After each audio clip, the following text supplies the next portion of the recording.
Hi, everybody. So I wanted to do kind of an introduction video to give you an idea of what to expect from the class and how maybe the best way to get through this. So to start off with, my name is Keith Watt. Nobody calls me that. I've been called Kilo for the past 30 years or so. That was my call sign when I was in the Navy. If you put it with my last name, you'll figure it out. So students have called me that for 20 years, and you can too. And it's Kilo or Dr. Kilo, or it becomes Dr. K halfway through the semester. I think most people shorten it to that. So whatever you want is perfectly fine with me.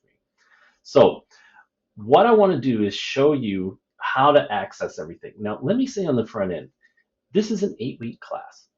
You're taking 16 weeks worth of work, a 4-credit science class, and you're going to do it in 8 weeks. That's insane. And you're insane. But you got my respect for giving it a go. So realistically, it's going to take, if you think about it, we have normal semester, we've got 2 lectures a week. They're an hour and 15 minutes each, and you've got a 2.5-hour lab. So that's 5 hours a week of just seat time when we're in a normal semester. You're doing 2 weeks worth of work in the space of 1 week. So that means you've got to plan on just a minimum of 10 hours every week just to do the material. And then homework will, of course, take you a little bit longer with that. So that's a pretty big time commitment. So what I suggest to you, I will be online in live help from 9 to 11 a.m. every morning from Monday through Friday. And so the best thing to do would be for you to arrange your work schedules so that you have from 9 to 11 off. Because what happens is this, you'll be working on a lab in particular, and the way the labs work, they won't let you go on until you understand each piece. And some students find that frustrating. They're like, well, just let me go on and get my points. Well, with the lab, you either get 10 points or you get no points. You have to get all the way through it. If you get all the way through it, you're going to get full credit for the lab, and that's 25% of your grade. But if you don't get all the way through it, you're not going to get any points at all. So you'll get to a point and you'll get stuck. And you'll say, Kilo, I don't know how to do this. And so you'll make a discussion post, because that's going to be one of the main ways, rather than send me email, you're going to make a discussion post. And you show a screenshot of what you're working on. And you'll say, Kilo, this is the answer. This is what it should be. And this program's telling me that I'm wrong. And so I'll look at it, and maybe I'll understand your question, maybe I'll misunderstand, or I'll need more information, and I'll reply. I usually reply within 2 to 3 hours. I'm pretty good about that. But then you send back another reply, and then I send back to you. And so finally we figure it out, and 6 or 7 hours have gone by. Or you can do your work during the live help time, even if you don't need me. Stay logged into live help, and you're just happily sitting there doing the work, watching the videos, doing the assignments and all that goes along with the videos. And then you get stuck, and you pop on, you say, Kilo, I don't understand this one thing. You say, okay, we'll share your screen. You share your screen. I can see what you're looking at in real time. 5 minutes, I say, oh, yeah, you've got a little misconception there. It needs to be this, this, or this. And you go, oh, got it. And you're moving on. So it really makes the difference between spending many, many, many hours doing the work or just blasting through it. So I can pretty much guarantee that if you are here Monday through Friday, 9 to 11, that's pretty much all the work that you're going to have to do for the class. That's 10 hours right there. If you're working with me, you're not going to have to spend a whole lot of time outside of class doing that. And so you're going to get through it. You're going to be fine. And it's actually fun because this class is about aliens. The whole idea of this course is for you to learn how to find aliens. And so that's what we're going to be doing all semester. So it's fun. It's cool. But it is a science class. And so there's a lot of math that comes with it. And I don't people are like, oh, math, I can't handle math. No, most people like the math. It's getting to the math that's the hard part. And I'll give you some ideas and some tips on how to do that, how to make things work a little bit better for you. But if you're coming to class every week or every day during the week, you're going to be fine. If, on the other hand, you're like, well, Kilo, I got to work during the week, and so I'm really planning on just doing everything on the weekends, you're screwed. There's really not much way that you're going to be able to do that. Because you think about it, just doing the actual in-class work is 10 hours. And then you're going to try to spend more time on the weekends. I don't do live help on the weekends. I'm not available for that. But I will still try to answer your discussion posts. But as we saw, that's going to take a long time. So the odds of you finishing the class, if you're just doing the work on the weekends, are pretty much zero when it comes down to it. I'll be straight up honest with you. So I am here for you. If you don't understand how something's explained in one of the videos that you're watching, come see me. I've got like 3 or 4 different ways that I can explain it. I'll explain it until you get it. I'll make sure that I'm doing my part to help you guys get what you need, but I'm not your mama. I'm not going to come and say, hey, you need to be coming to live help. It's up to you. You're an adult. But I'm going to tell you straight up, if you're not doing it during live help, it's going to be really hard for you to get through the class. Okay? All right. So what I'm going to do is I'm going to give you kind of a walkthrough of everything that we're looking at, show you some of the samples of the stuff that we're doing, talk about the lab system, which is what generally people spend a lot of time working on. And if you have any questions, then go ahead and make a discussion post. So yeah, this is recorded. It's on YouTube, but I'm making this like a couple of days before your class starts. And I really want you to feel like you're working with me and not just some weird guy on the screen when it comes down to that, okay? All right, let's get started. Okay, guys, so let me give you a quick tour of the website so you can kind of get an idea of where everything is. This is the home page. So these are the main buttons. It's kind of a description of what's going on here. Let's start here. That takes you to the modules page. Now, I know a lot of people, when they're working with Canvas, is they use their calendar to figure out what's due and when they need to do things and things like that, because it works for all of your classes. That's not going to work this semester. There's a couple of reasons for that. One of the big ones is that we're beta testing a new version of our lab software. And that lab software will not allow us to make Canvas assignments. Instead, you're going to actually be taken to a page, a list of all the labs. I'll show you that in a second. And you'll have to click on the name of the lab that you're supposed to be doing that at that particular time. So it's not going to show up in your calendar at all. Instead, you need to focus on using the modules tab here. So there's one tab for each week. Now these are summer weeks. So each one of these summer weeks, there are 8, is equivalent to 2 weeks in a regular semester. So start with the getting started page, some information on me and on the class. You should take a look at that, kind of what I expect. Live help, I'll show you how to get to that. Each one of these resources here, these pages that you see here, these are mostly PDFs. You should download these. Now, the best thing, of course, is to print them out. A lot of students, though, they don't have access to a printer, or it's just difficult for them to print, and that's perfectly okay. But what I don't want you to do is just leave it in Canvas. Instead, when you click on something like this, there's a link right here, and you see how it takes forever to load. But you click on that link right there, and it will actually let you download it to your desktop. What you're going to want to do from here on out is have a folder on your desktop for this class, for AST106. And then within that, have all of your class notes, have all of your worksheets, have all of your reference materials, your equation sheets, things like that, so that you can get to them very quickly. Because you're going to find that there's a lot of work to do in this class, but if you can keep yourself organized, it actually goes a lot faster. So I find a lot of students want to just read what's here and read it in Canvas. Don't do that. Download it and then read it, just offline that way.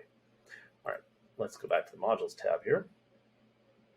So once you've been through all of this is just, like I said, stuff that you need to download, you need to have available. We'll talk about the rest of these resources in a second. Each week then, you've got 2 regular semester weeks worth of material that you need to do. Now, what I've done is I've outlined what you should be doing each day. And the plan I have here is for you to be working Monday through Thursday. On Monday and Wednesday, you'll just have a lecture, and you'll have the homework assignment that comes with that, the class notes, and then, of course, the practice worksheet that I'll show you.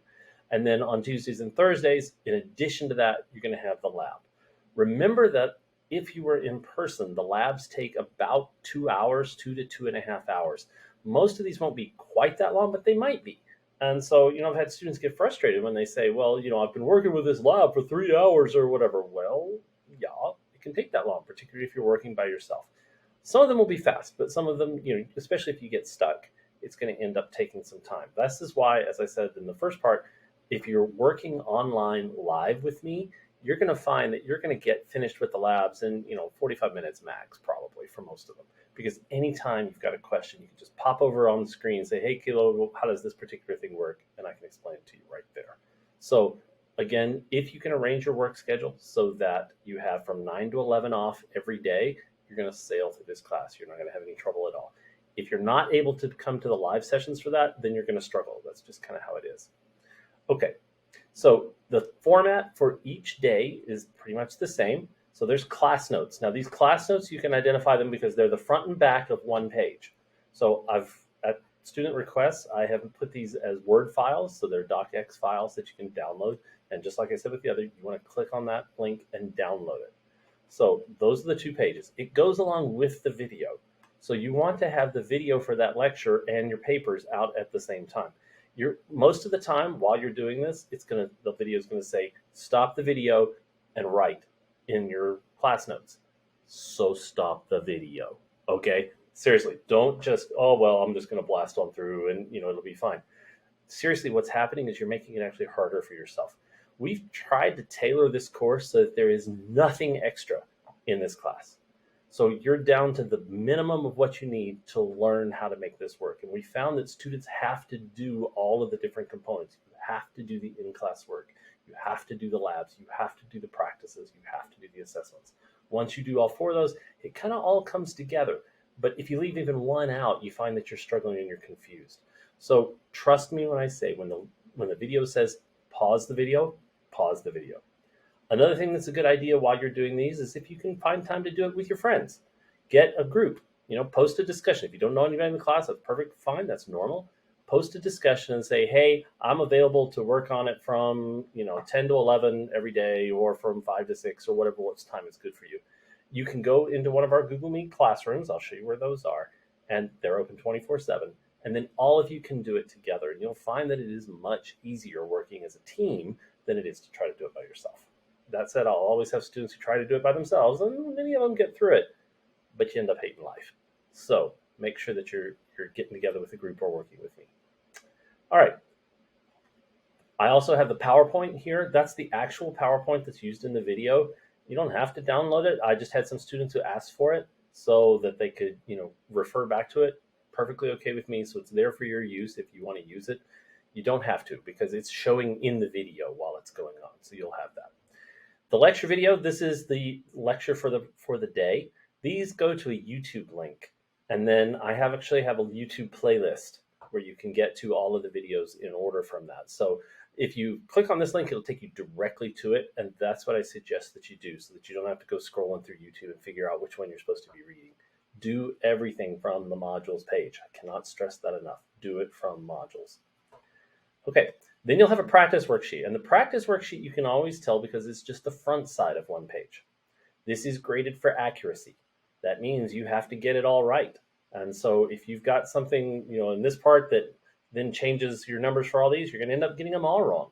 So there's no partial credit for any of this. If this one is worth a point, and this is worth a point, and this is worth a point, if you get this one wrong, it could make you be wrong for the rest of them.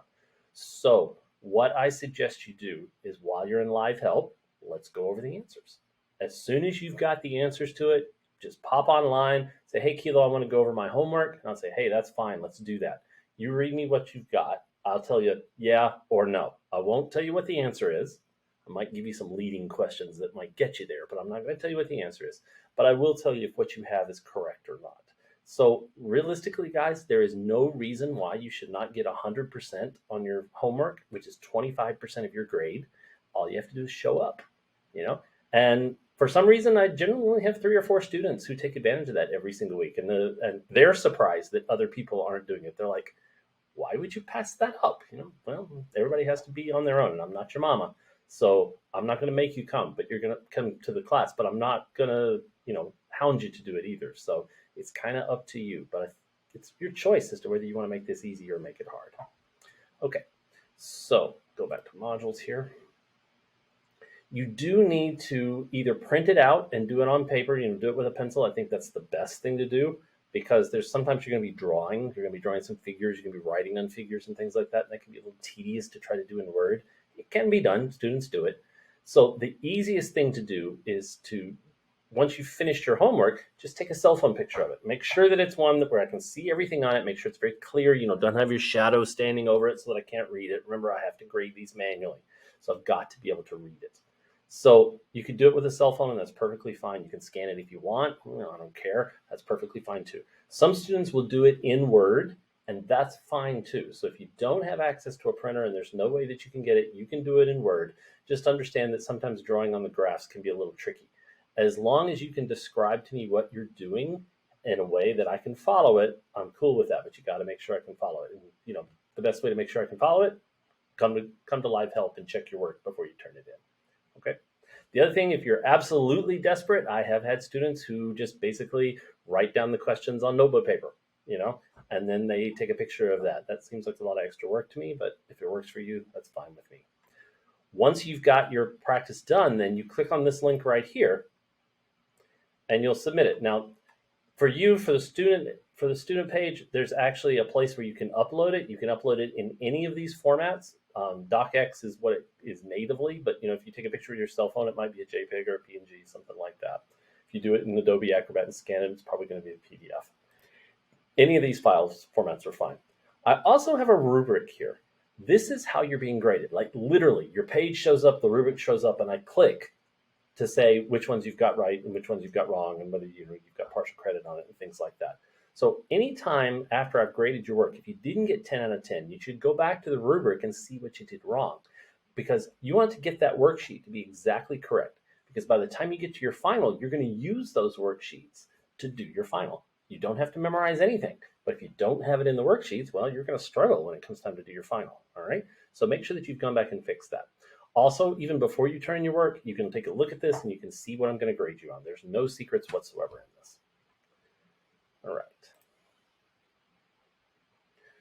So on Monday, then, that's what you'll have. Tuesday is the same thing, but then we have the lab and the assessment. So you don't have midterm exams in this class. Instead, you're going to have an assessment. Normally, we have an assessment every week.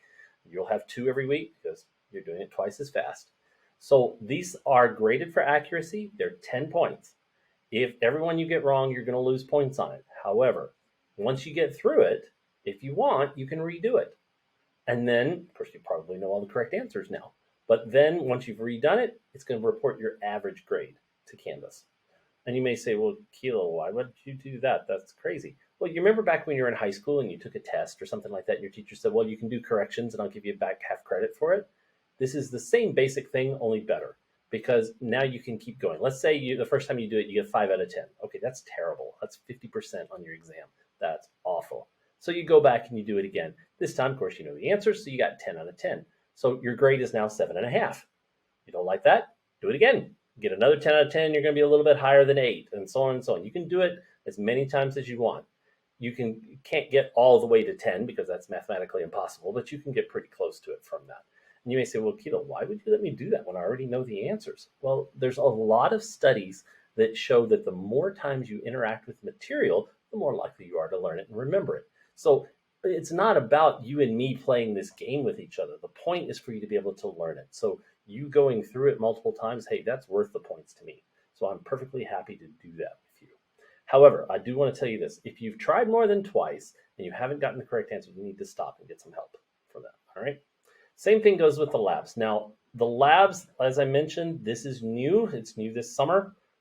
You guys are the first people to ever do this class with these new labs, and that, of course, is dangerous. So you guys will be beta testing. I do want you to let me know if you're having any problems. I have gone through all of the labs, and if you have the correct answer, I can guarantee you can get all the way through it. However, I can't guarantee that the feedback it's giving you makes sense if you've got the wrong answer, because I just can't think of what everybody else could possibly do. There's no way I can test everything that comes out, so I'm counting on you guys to do that. But I will say that if you have it right, you'll get all the way to the end. Now, I'll show you how that works in a minute, but the way the labs are graded, if you get all the way to the end, you get to that last page and you click submit, you'll get up a little pop-up saying, thank you for using InSpark or whatever it's called, then you'll get 10 points. So you get to the end, you get 10 points. It doesn't matter how many times you get something wrong or whatever, you're still going to get all the way to 10. Now, if you don't finish the lab, though, you get 0. It's all or nothing. Used to be I could give you, if you got 50% of the way through, I'd give you 5 points or whatever. Argos does not tell me what percentage completion you have. So you must finish the lab. The problem that students are going to run into is, and this is by design, it won't let you go on until you have the correct answer for each page, for each screen. It's got simulations and things that you'll be working with.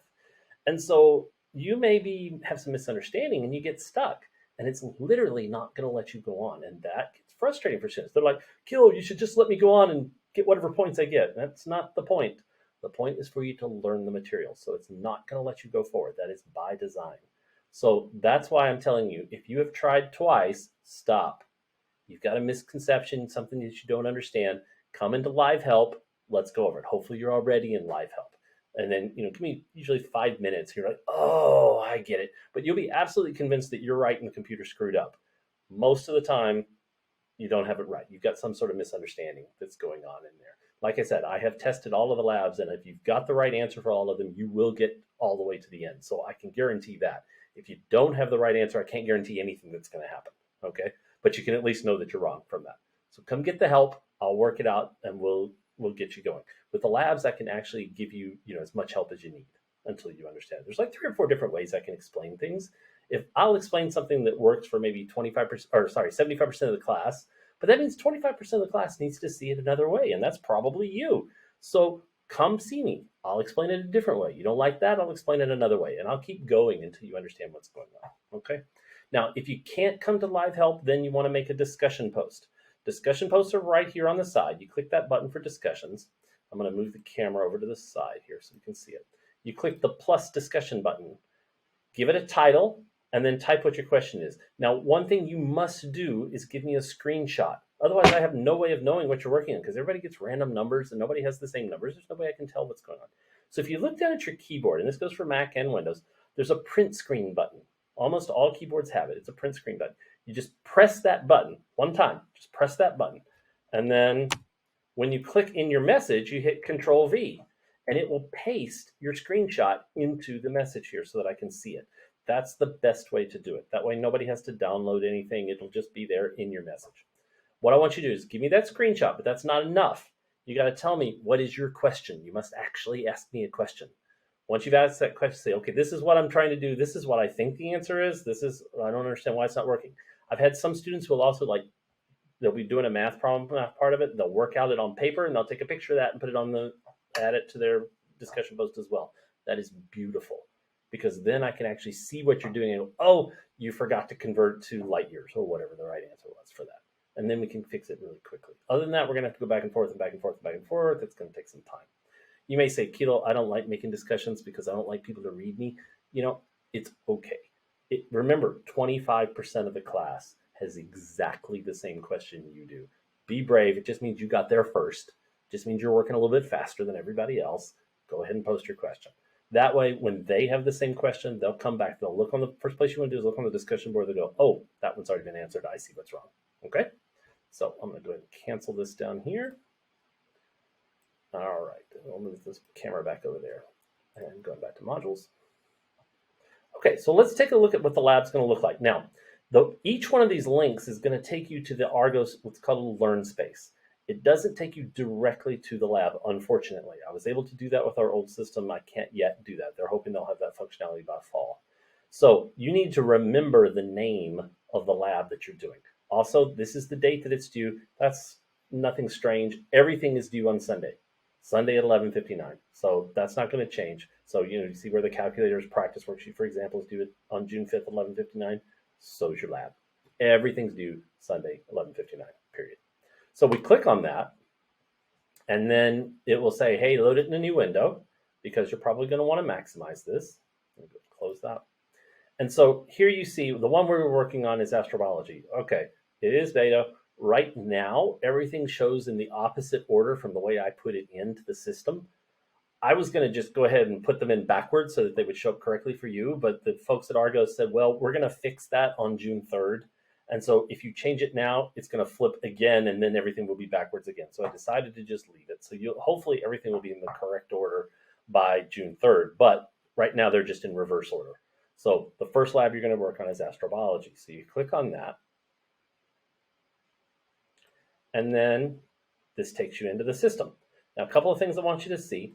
Be sure and slide up and down because the whole page won't fit on the screen. And so a lot of times people will forget that what's going on. They'll just click the button and not realize there's stuff that they still need to do for that. So make sure that you're actually reading this stuff. That's the other problem that I see is students just kind of go, okay, I'm just going to click, click, click until it has me do something. Like they don't even read any of this stuff here. For example, they'll miss this message right here. You're going to get periodically, you will get a pop-up with a JavaScript or a Unity error. That's normal. It's harmless. Just close it. Okay? We're working on getting it to where it doesn't show that particular message. Don't worry about it. I know students freak out when they see this error message. It's not really an error. Don't panic. Just click OK to close it, and it's going to be fine. All right? So once you get in here, there'll be some text. Sometimes we'll have some sims. We'll have some things that you'll actually be manipulating. It's important that you actually read this stuff. Otherwise, you're not going to be able to follow what's going on. All right. So, for example, the Drake equation is what we're going to be spending most of the semester talking about. We're going to talk about stars. We're going to talk about planets. We're going to talk about Earth-like planets. We'll talk about the origin of life, intelligence, communicating with aliens, and finally the lifetime of alien civilizations. So, for example, it says, how many stars do you think are born in our galaxy this year? You're guessing. You're not going to find the right answer in here. It's not there. You guess, and then you tell me why you came up with that idea. Give it your very best guess, though. Think about it. Because what you're going to do eventually is you're going to be putting these into a simulator, and you're going to calculate how many alien civilizations you think there are in the universe today. And I'm not just talking about, primitive aliens or anything like that. I'm talking about, remember, this course is about finding aliens we can actually talk to. And you're going to find out that the number of intelligent civilizations in the universe, in the galaxy, is not one. There are almost certainly more civilizations out there. So, spoiler then, when you look outside and you look at the stars and you wonder if somebody's looking back at you, the answer is 100% yes. And we're going to show that. And you're going to see how we can communicate with them, how we can find them. And then at the very end, you're actually going to figure out what they look like. Okay? Other things I want you to notice over here, notice that here, it's got your name and your score. The score will stay 0 until you get to that very last page. Now, I'm an instructor, so I can jump ahead. Let's see. Actually, no, not with that one. I can't. Okay, nope, it's not going to let me do that. That's fine. When you get to that last page, what you'll see that it clicks over to 10. As soon as you submit that last page, you're going to see that your score changes to 10. What I want you to do is make a screenshot. Hit that print screen key. That will copy the entire screen. It must have the lab name, your score, and your name. If all three of those, along with the final screen there, are not there, you won't get any credit. What this is a backup in case something happens, because it is a new system. If it chokes and it doesn't send your grade to Canvas, I've got no way of knowing that you actually finished the lab. So keep those screenshots. And then if I find, okay, wait a minute, yours didn't show up in Canvas, you can say, okay, cool, no problem. Here's the screenshot, and I'll manually give you your grade. Does that make sense to everybody? Okay, so make sure that you're keeping that screenshot. It's for your protection. You don't need to turn it in. You don't need to do anything with it. Just have it available. Keep it on your desktop so that you've got it where you can get to it. All right, just in case you need it. All right, the other thing about this is you can leave and come back, and it will remember where you are. So it will pick up wherever you left off from that. However, remember that you don't get the 10 points until you get to the very last screen. All right, so that will continue on. The assessment then is in Canvas. It's a quiz. There's no way for me to really preview that for you, but when you click on that link, it will take you to the Canvas quiz. Remember that I do want you to work in groups, except on the assessment. I do want you to do the assessment by yourself. It is giving random numbers to everybody, so everybody's going to have different problems and things like that. But I still want to see what you can do on your own. So this is kind of a honor kind of thing, but I do want you to do the assessment by yourself. That doesn't mean I won't help you with it, though. So if you get stuck, come on into Live Help and talk to me. But I don't really want you working with the other students on that. Everything else, I want you working together. All right. So we're going to talk about, just to look at some of the subjects we're going to be talking about. We're going to talk about finding aliens in general. Well, if we're going to find aliens, we need to know, first thing we need to know is what kind of stars can support alien life. So we're going to look at star properties, types of stars. What kind of planets are going to be habitable? What's the definition of a habitable planet? What do we need for that? How does life form on those? And then in week 7, you're actually going to figure out, what do these aliens look like? What do they eat? How do they breathe? All of that sort of stuff. And then finally, how we communicate with them. We've actually already sent messages to aliens, and I'm going to show you some of the pictures of those that we've done.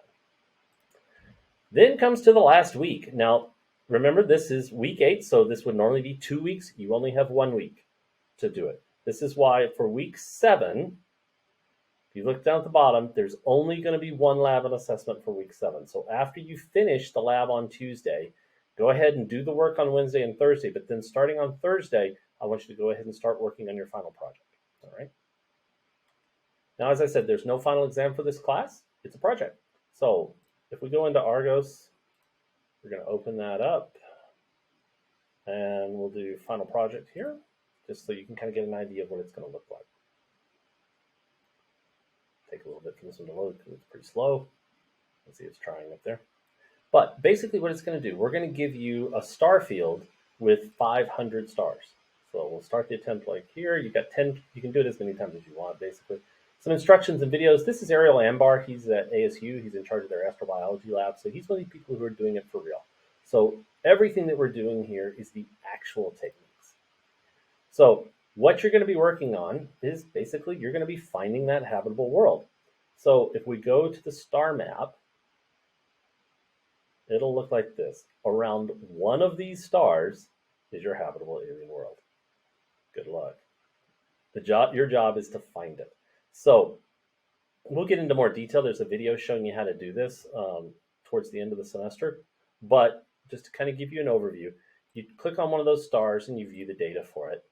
You'll learn how to do all this, but you're going to figure out the distance, the luminosity, that's the brightness, the temperature, figure out its color, and then you're going to decide, is it a main sequence star, red giant, supergiant, or white dwarf? If it's any of these, you'll learn what these are. It's not going to have your habitable world, so you're done. If it happens to be a main sequence star, let me get over here so that we can see the buttons. If it happens to be a main sequence star, then you'll start looking to see whether it has planets. Then based on what you decide, if it has a planet or not, that planet could be a gas giant like Jupiter. It could be an ice giant like Uranus and Neptune, or the magic one, it could be a terrestrial. If you find that it, let's say it has planet, yes. If you find that it is a terrestrial, then you go to page 3, and here's where you're going to try to figure out if that terrestrial planet is habitable. If it turns out that water is in its liquid form, you win. You found your habitable alien world. All right. Now, you probably don't actually want to do all 500 of these stars. That's crazy talk. So instead, it'll keep up with every star that you look at here. And you're going to learn some shortcuts as we go through the semester. So for example, you're going to find if you've got this really, really, really hot star, really, really bright, lots of energy, and I've got a planet that's right next to it, there's absolutely no chance that that planet's going to be habitable, right? So why waste your time with it? Boot that puppy. And so you'll find that you can reduce the star field down to maybe a couple of hundred stars just by using the knowledge that you've learned. The other thing you're going to be able to do is you're going to have graduate students working for you.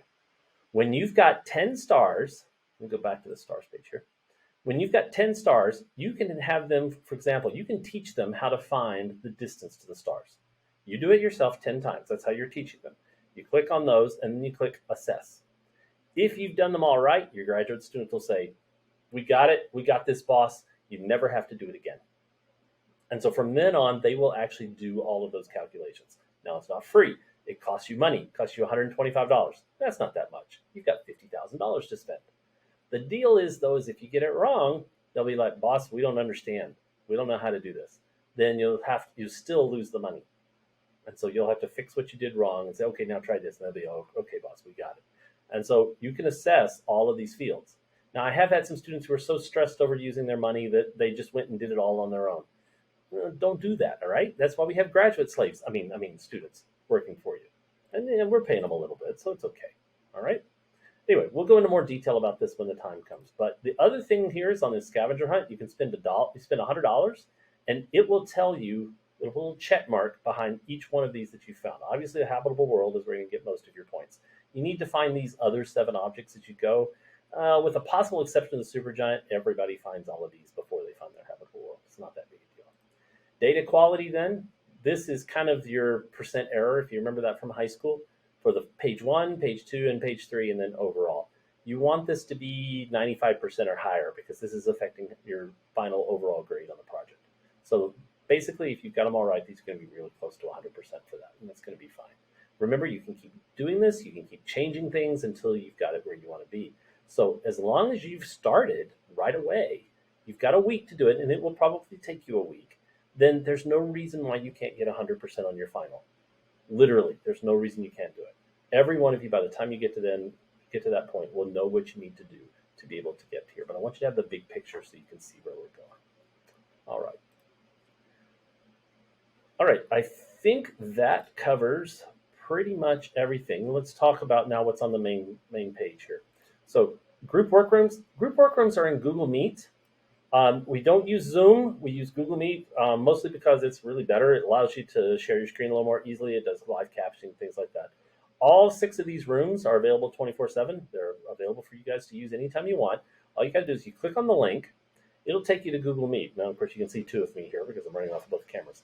One thing you do need to do, though, is check right here where it says switch account. You must be logged in using your maricopa.edu address. So right now I'm not, so it's not going to let me in. It's going to say ask to join. So instead, what you do is you click switch account and then choose your Maricopa edu address. So for example, mine might be KEIEI at maricopa.edu. And did I spell that right? I think so, yeah.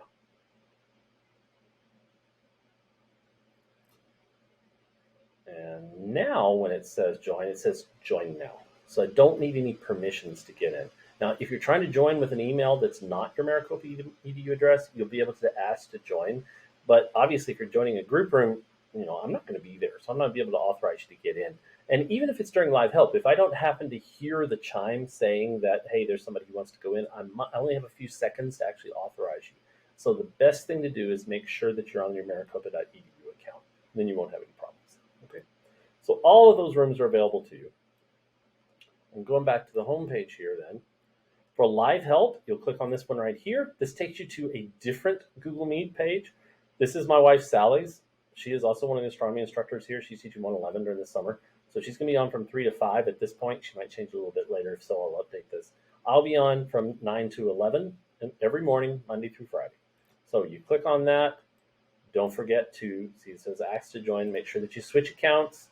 Go to your Maricopa edu address. And now you'll be able to join. It's as easy as that. All right. And if you have any questions with that, do send me, make a discussion post, and I'll be able to answer from there. You can get to the discussion post off of this link, or you can also get it off of this side. Be sure that you read the syllabus. There's lots of information here. I know students don't read the syllabus, but in this case, you probably should, because there's a lot here that should be expected. You will need to buy, the only thing you need to buy for this class is the Argos access code. That's the lab system.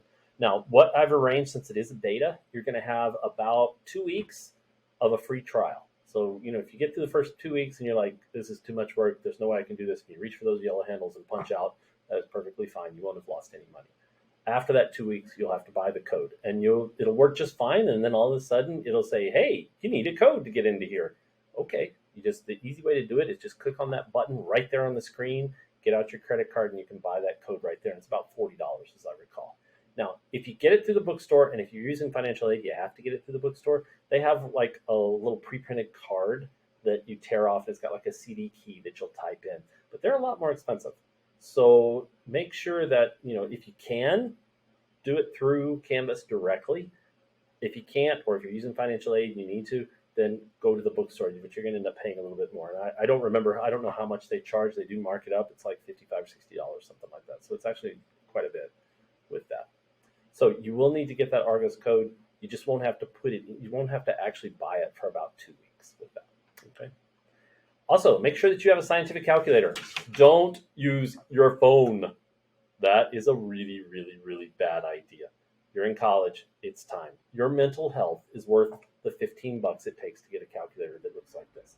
So this particular calculator, the big thing you want to make sure that it has is it's got to have that scientific notation button. On mine, and it's starting to wear off a little bit, but it says, you're not really going to be able to read that much. It says EXP. Some of them, it says EE, 2 E's, not just one, 2 capital E's. And sometimes the EE will be written right above one of the keys. So you hit second function EE. Absolutely have to have that button.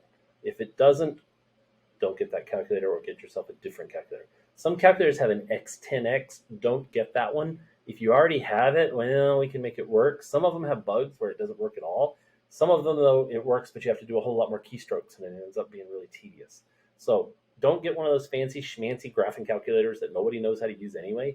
I paid $15 for this one at Walgreens, and it did everything I needed through my doctorate. So, it's all you really need to be able to do that. So make sure you've got that scientific notation button.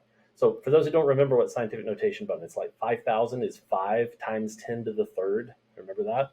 So you'll never put in your calculator 5 times 10 raised to the 3. No, never. Schmack. Don't do that. That will work if you multiply. And so it works for the first week or two of class. And you're like, oh, Kilo doesn't know what he's talking about. This works just fine. Yeah, until you divide. The first time you divide, you're going to get the wrong answer. And you're not going to know why, because you've been happily doing it with that times 10 raised to the whatever for a long time, and you're going to be really frustrated. And in summer class, you don't have time to be frustrated. So the way you use this, you put in 5 EE3, done. You don't even have to hit equals. Okay, it is much, much easier. Okay. All right, so make sure that you've got that scientific notation. All right, all the rest of this stuff is pretty normal. One thing that you do want to look at is this right here. After July 10th, I will not drop you for any reason. That is because GCC has come under investigation for financial aid fraud, where students would just sign up for a class without intending to actually go to class just so they can get their financial aid. And then they say, hey, will you drop me in the last week of school? No, because that makes us an accessory to fraud. And I say, yeah, no, not happening. So after July 10th, I will not drop you for any reason. So make sure that you've made up your mind as whether you're going to continue at that point, because at that point you're stuck. All right, so we talked about the grades, your practice worksheets, your homework is worth 25%. Each one of the exams, and it says weekly here, remember that's weekly as in the normal semester. So you're actually going to have 2 each week.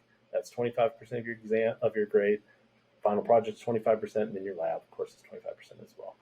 This is what you need to get A, B, C, D, or E, or F, and all of you are going to get an A, absolutely. Because if you're coming to class, if you're coming to live help and you're working with me from 9 to 11, you're going to get an A. You're going to be fine. I find that students either get A's or they get D's, because if they do the work, they actually understand it and they do well. If they don't do the work, then they don't pass. It's just kind of how it is. All right, let's see. I think that's the rest of it. Your final project, your final exam is due on Sunday, January 24th at 11:59. Always Sunday, 11:59. Everything is due then. All right, so we're going to leave it there. And if you have any questions, make sure that you come back and see me. Make sure that you come online and live help, or just post a discussion. We'll go from there. Okay, so that's it. Again, as I said, if you have any questions, make sure that you're coming to see me. I know this is an online class, but it's not really a self-paced class. I'm sure that you've had online classes before where it was really just, read a bunch of stuff on the screen. You were pretty much just interacting with what was happening in Canvas. That's not this class. We're trying to make this class as close to the actual in-person class as we possibly can. And that means I need to be there for you. So I'm here for you. As I said, I'm not your mama. I'm not going to come after you, but take advantage of it. If you're taking advantage of me and my time and your time, you're going to do fine. If not, you're probably not going to pass. It really comes down to that. So I want you to succeed. I'm here to help you to succeed. But you're adults. You can all make it happen. All right? We'll see you next time.